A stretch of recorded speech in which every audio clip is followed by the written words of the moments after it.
Friends and family, good evening. To a few of us here tonight, this is an exciting and energizing occasion. About once or twice a month, on Thursday nights at 8:30, a lot of you set aside your evening activities to join me on Facebook for my presentations. For that, I am very grateful. By the way, we usually always have fun, right? Yet, to the rest of the social media world, it is a commonplace occurrence. The everyday use of Facebook Live routinely takes place, and very few of us stop to think about how amazing it really is.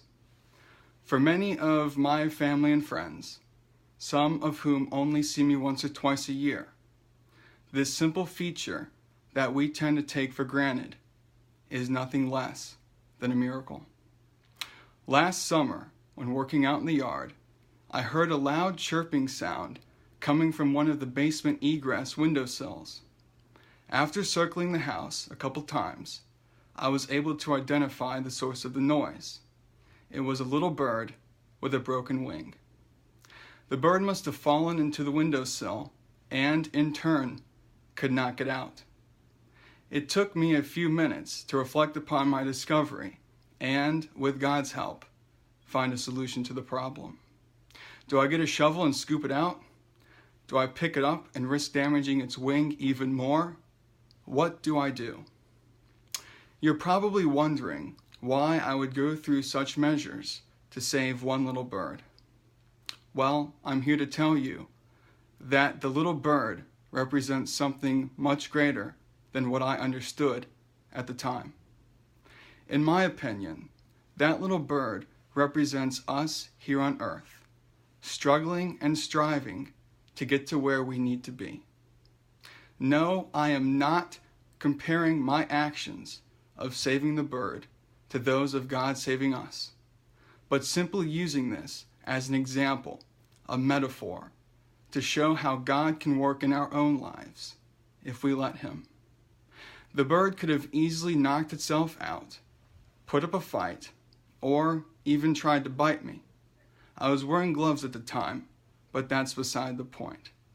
After realizing it had no other way out, the bird stayed calm and allowed for me to pick it up in a Tupperware container and deliver it to safety.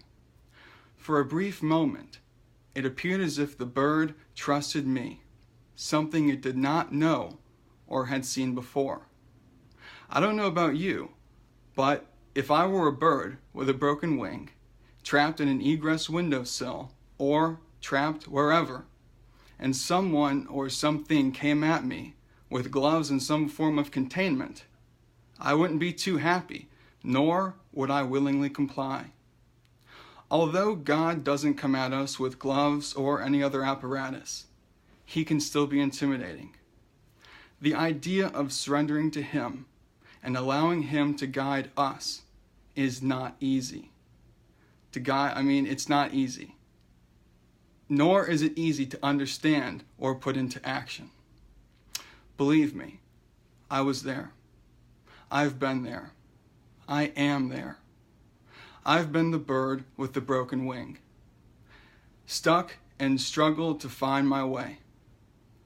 It's not easy.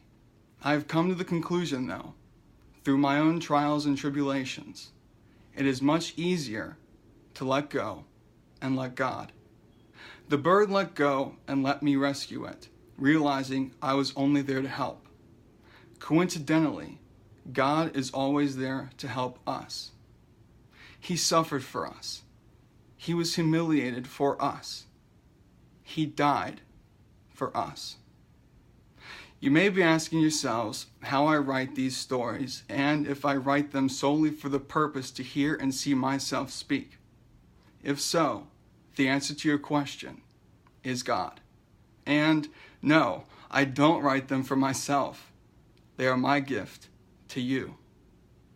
I strongly believe He uses me to write and share such stories to help and change the world. Hannah Woodall Smith once said, "God will help us become the people we are meant to be, if only we will ask Him." Thank you. May God bless you, and may God help you become who you are meant to be. And always remember, with God, you can fly too. Thank you. Have a good night.